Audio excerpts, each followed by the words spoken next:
बढ़ती महंगाई के खिलाफ सड़क पर उतरा राजद। प्रदर्शन के दौरान कार्यकर्ताओं ने पीएम और सीएम का फूका पुतला। जेडीयू ने सब कुछ ठीक होने के दावों के बाद भी पार्टी में नहीं है सब कुछ ठीक। अधिकारियों की बैठक के बाद कई बातें आई सामने। बिहार में शराबबंदी की बीजेपी ने उड़ाई धज्जियां। झंझारपुर भाजपा जिला अध्यक्ष सियाराम साहू का शराब पीते वीडियो हो रहा वायरल। 2014 में बंद जयनगर नेपाल रेल सेवा का जल्द होगा परिचालन। समस्तीपुर डीआरएम ने अधिकारियों के साथ किया सफल ट्रैक।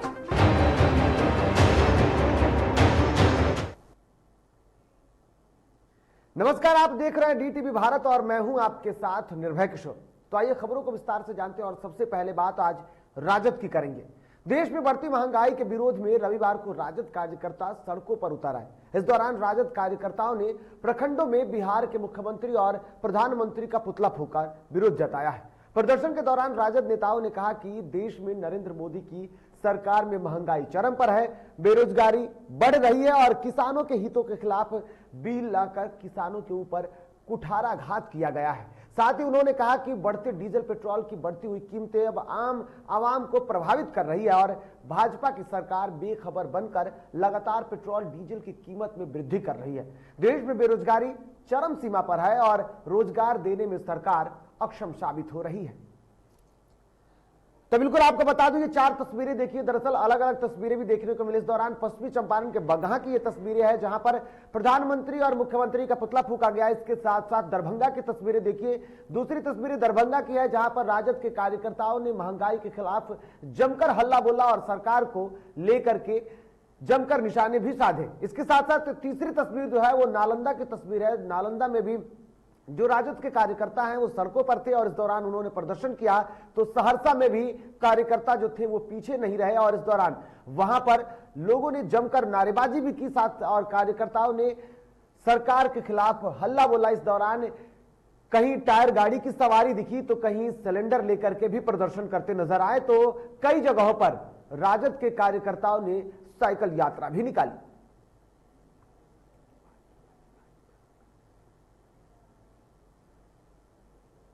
इधर पेट्रोलियम पदार्थों की कीमतों में बढ़ोतरी के खिलाफ राजद के राज्यव्यापी धरना कार्यक्रम को बिहार बीजेपी ने महाफ्लॉप करार दिया है। पार्टी के प्रदेश प्रवक्ता डॉक्टर रामसागर सिंह ने कहा कि जनता को महंगाई से सरकार निजात दिला रही है तो राजद के राजकुमारों को आंदोलन का सहारा लेना पड़ रहा है। भाजपा प्रवक्ता के अनुसार राजद का आज का आंदोलन जनता के बीच नहीं बल्कि घरौंदा में किया गया है।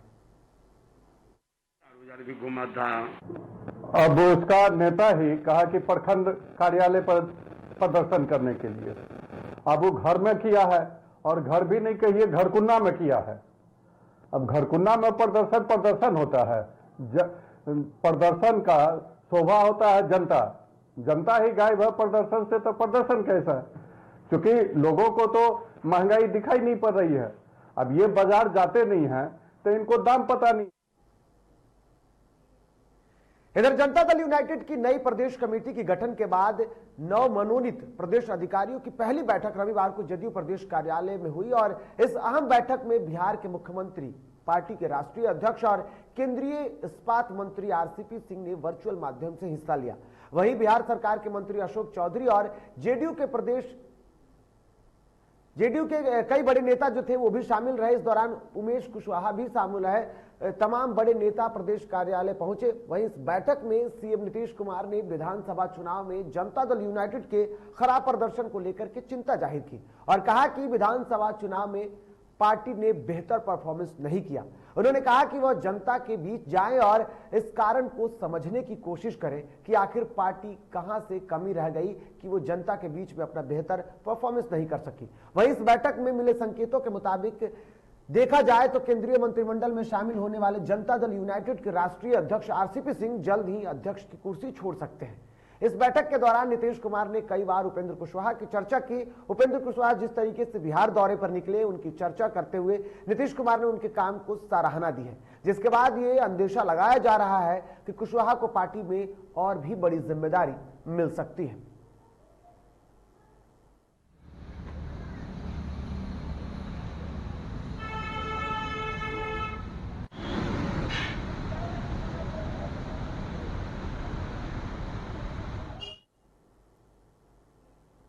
इधर बिहार सरकार के मंत्री मुकेश सहनी और हम के राष्ट्रीय अध्यक्ष जीतन राम मांझी की मुलाकात से बिहार की सियासत में एक बार फिर सरगर्मी तेज हो गई है। एक और जहां विपक्ष इस मुलाकात पर राजनीति कर सरकार को घेर रहा है, तो वहीं हम प्रवक्ता दानिश रिजवान ने दोनों नेताओं की मुलाकात पर प्रतिक्रिया दी है। उन्होंने कहा कि मांझी मंत्री मुकेश सहनी के घर उनसे मुलाकात करने गए थे और ये सिर्फ औपचारिक मुलाकात थी। श्री जीतन राम मांझी जी और माननीय मंत्री मुकेश सहनी जी की जो मुलाकात है, ये व्यक्तिगत मुलाकात थी। मुकेश सहनी जी अक्सर मार्च पास्ट पार्टी का आयोजन करते हैं और आज वो डिनर पे गए हुए थे। इस पर राजनीति करना कहीं से ठीक नहीं है। कभी मुकेश सहनी जी हमारे यहाँ भी आते हैं, हम उनके यहाँ जाते हैं और ये कोई पहला मौका नहीं, अक्सर ऐसे आदान प्रदान होता रहता है। तो इस पर अगर सियासी तरीके से जो देखा जा रहा है, ये कहीं से ठीक नहीं है। ये पूर्ण तौर पर व्यक्तिगत मुलाकात। इधर आशीर्वाद यात्रा पर निकले चिराग पासवान पटना सिटी में लोजपा के राष्ट्रीय अध्यक्ष जो है वो पहुंचे और उन्होंने अगम कुआं शीतला माता मंदिर में दर्जनों कार्यकर्ताओं के साथ पहुंचकर वहां मां शीतला की पूजा अर्चना की और आशीर्वाद लिया। बता दें कि इन दिनों चिराग पासवान पार्टी की मजबूती और कार्यकर्ताओं का विश्वास जीतने के लिए आशीर्वाद यात्रा पर निकले हैं और पूरे बिहार में वो आशीर्वाद यात्रा के दौरान भ्रमण करना चाहते हैं। और इससे पहले चिराग पासवान ने भी आशीर्वाद यात्रा की शुरुआत की थी, हालांकि कुछ कारणों से बीच में रोकना पड़ा था और एक बार फिर से दिल्ली से वापस पटना लौटे चिराग पासवान आशीर्वाद यात्रा की सफर पर है। हमेशा आता हूं और खासतौर पर जब भी नवरात्रे होते हैं मैं विश्वास रखता हूं, माता रानी पे विश्वास रखता हूं, तो मैं हमेशा उनका आशीर्वाद लेने जरूर आता हूं। अच्छा, जो महंगाई के मुद्दे पर अभी यहाँ पे ये सब मंदिर में ये सब यहाँ क्या कहना चाहते हैं? कुछ नहीं उन्होंने गठबंधन कुछ नहीं।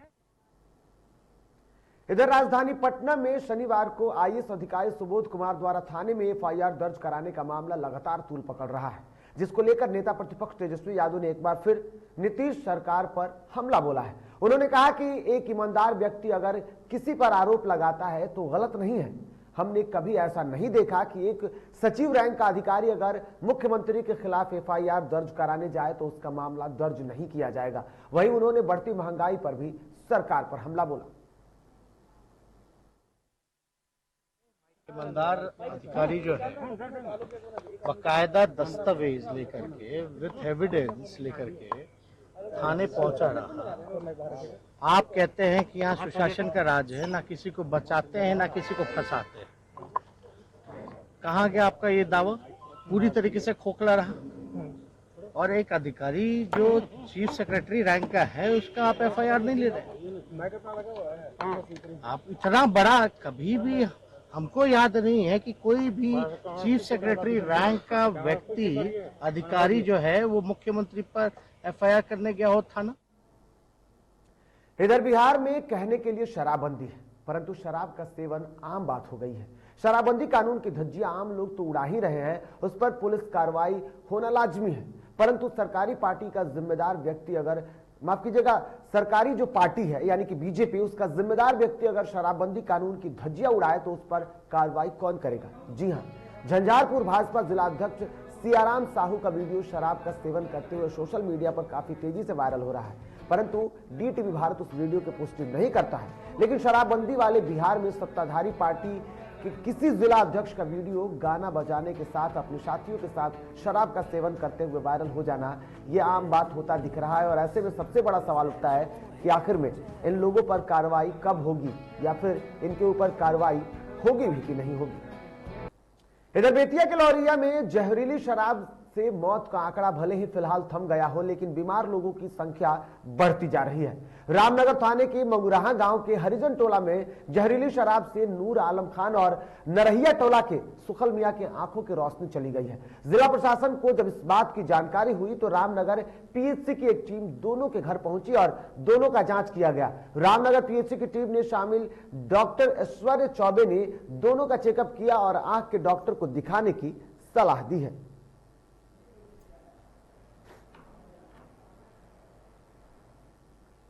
इधर गया जिले के केसारी गांव में शराब माफियाओं ने हथियार के बल पर घर में घुसकर महिला समेत 6 लोगों को साथ मारपीट की, जिसमें 3 लोग गंभीर रूप से घायल हो गए। आनंद फानन में सभी घायलों को बेहतर इलाज के लिए ले जाया गया। जयप्रकाश नारायण अस्पताल में भर्ती कराया गया है। फिलहाल पुलिस को इसकी सूचना दे दी गई है, जहां पुलिस मामले की छानबीन में जुट गई है।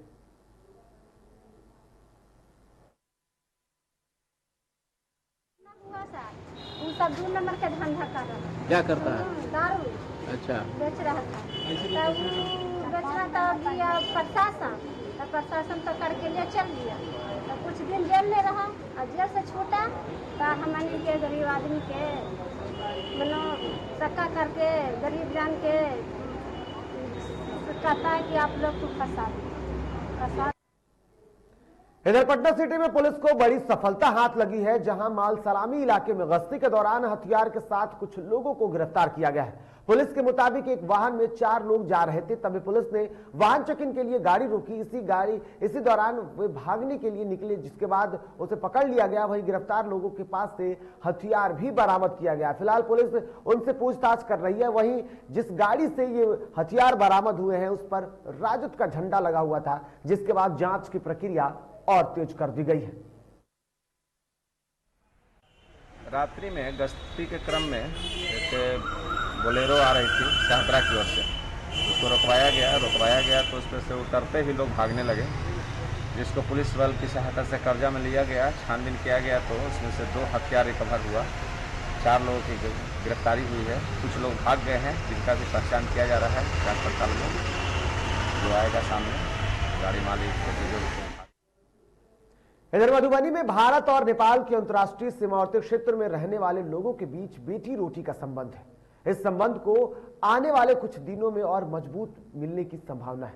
साल 2014 से बंद भारत के जयनगर से नेपाल के जनकपुर धाम तक चलने वाली ट्रेन का परिचालन रुक गया था, जिसे फिर से शुरू होने वाला है। इसके लिए समस्तीपुर रेल मंडल के DRM ने अधिकारियों के साथ इस रेलखंड का सफल ट्रायल कर लिया है। इस सफल ट्रायल के बाद दोनों इलाकों के लोग काफी खुश हैं।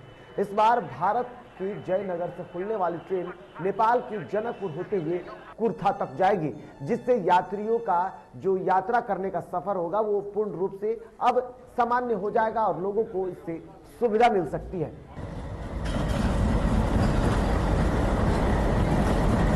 यहाँ पे अभी जैसा कि आप देख रहे हैं निरीक्षण चल रहा है। अभी आज का दिन यहाँ पे ऐतिहासिक दिन है, जब यहाँ पे इंडो नेपाल रेल लिंक के लिए स्पीड ट्रायल होने जा रहा है। तो एक उद्देश्य तो ये भी था, इधर आकर के देखें किसी प्रकार का उसमें कोई दिक्कत ना हो, और ये जो आज का दिन जो कि ऐतिहासिक दिन है इसका स्मूथली ऑपरेशन।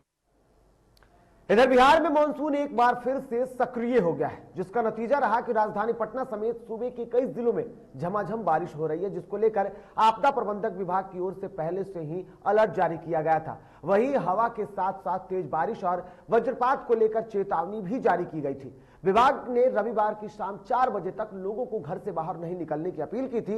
वहीं रविवार को राजधानी पटना में लगातार हुई बारिश से कई इलाकों में जल जमाव की स्थिति भी देखने को मिली। आइए आपको 4 तस्वीरों में दिखाते हैं दरअसल क्या कुछ पूरे राजधानी की तस्वीरें रही। यहाँ स्थिति खास करके अगर बात करें तो बिहार विधानसभा परिसर भी पूरी तरीके से जलमग्न हो गया था। वहीं इन पूरी स्थितियों के बीच में कई इलाकों में नगर निगम की भारी लापरवाही देखने को मिली। आपको बता दें कि मौसम विभाग के मुताबिक बंगाल की खाड़ी से आने वाली हवा का प्रभाव बढ़ने से बारिश हो रही है। माना जा रहा है कि अगले 2 दिनों तक भारी बारिश हो सकती है। बीते दिन उत्तर बिहार के अधिकतर इलाकों में जोरदार बारिश हुई। मौसम विभाग के अनुसार दक्षिण पश्चिम मानसून अधिक सक्रिय दिख रहा है, जिसका कारण है कि वातावरण में नमी बढ़ रही है और आने वाले 2 दिनों में और भी बारिश हो सकती है। तो ये 4 तस्वीरें आप देख रहे हैं, दरअसल ये राजधानी पटना की 4 तस्वीरें हैं जहां पर नगर निगम की लापरवाही देखने को मिली। पहली तस्वीर आप देख रहे हैं जो कि गांधी मैदान इलाके का है। इस इलाके में लगातार हुई लगभग घंटे भर हुई बारिश के बाद यहां पर जल जमाव की स्थितियां थी और लोगों को परेशानियों का सामना करना पड़ा। दूसरी तस्वीर राजधानी पटना का सबसे व्यस्त इलाका कह सकते हैं डाक बंगला चौराहे की तस्वीर है। वहां पर भी घंटे भर हुई बारिश के बाद जल जमाव की स्थिति थी, लोगों का वहां पर चलना मुश्किल हो रहा था, तो कई गाड़ियां वहां पर बंद होती दिख रही थी। वही तीसरी तस्वीर जो है वो मोइनुल हक स्टेडियम की है। दरअसल ये वो इलाका है जहां आज से ठीक 2 साल पहले साल 2019 में यह इलाका पूरी तरीके से जलमग्न था और महीना दिनों तक लगभग यहाँ के जो लोग थे वो घरों में रहने को मजबूर थे। यहाँ कमर तक पानी चल रही थी, नाव का नजारा भी यहाँ देखने को मिलता था और वो तस्वीरें आज एक बार फिर से देखी। पूरा इलाका जलमग्न है और लोगों को यहाँ डर सता रहा है कि आने वाले दिनों में एक बार फिर से वही हालत ना हो जाए। तो वहीं चौथी तस्वीर आप देख रहे हैं, दरअसल चौथी तस्वीर पीर मुहानी की तस्वीर है, जहां पर संप हाउस बुड़कों के द्वारा लगाया तो गया था, लेकिन वहां पर एक दूसरी मशीन लगाई गई थी नगर निगम के द्वारा पानी निकालने के लिए, लेकिन बुड़कों का मशीन काम कर रहा था। वहीं बुड़कों के जो अधिकारी थे उनका साफ तौर पर कहना था कि नगर निगम ने बेहतर तरीके से नालों की सफाई नहीं की है, जिसका नतीजा है कि हम जल्द से जल्द शहर से पानी नहीं निकाल पा रहे हैं।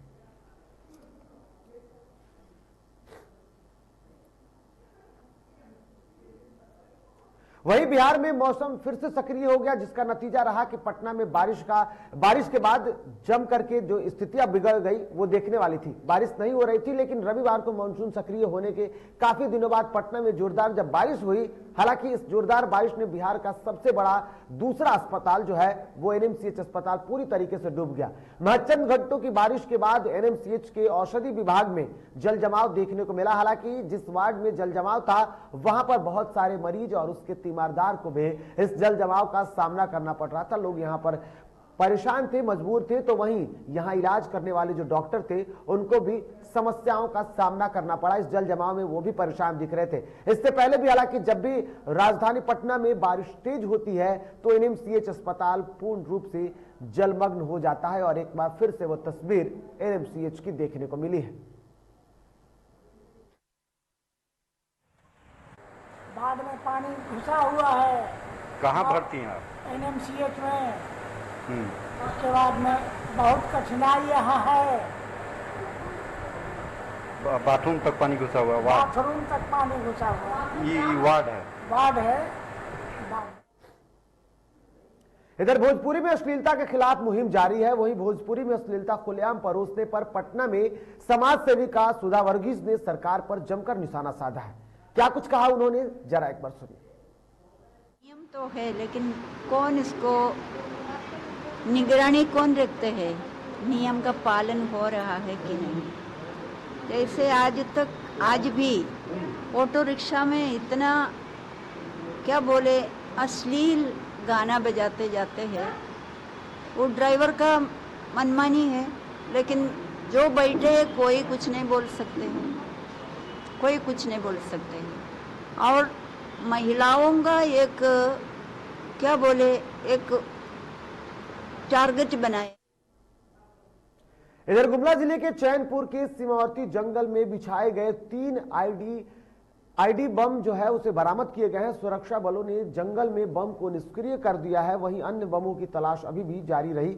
वहीं तीनों आईडी बम माओवादी द्वारा अपनी सुरक्षा और पुलिस बल को नुकसान पहुंचाने के मकसद से चैनपुर जंगल में बिछाया गया था। इधर नक्सलियों की टीम टोह में सीमावर्ती जंगल क्षेत्र में लगातार 5वें दिन भी ऑपरेशन चक्रव्यूह जारी रहा। हालांकि कई संदिग्धों को पकड़कर पुलिस पूछताछ कर रही है। उधर तो हमारा कार्यशैली है, ये बहुत डरे हुए आदमी का कार्यशैली है। ये अपने इलाका पकड़ के लोगों के बीच में दहशत फैला के पैसा डिमांड करने का काम कर रहा है। इसको हम पुलिस का परिवार इसको कभी होने नहीं देंगे।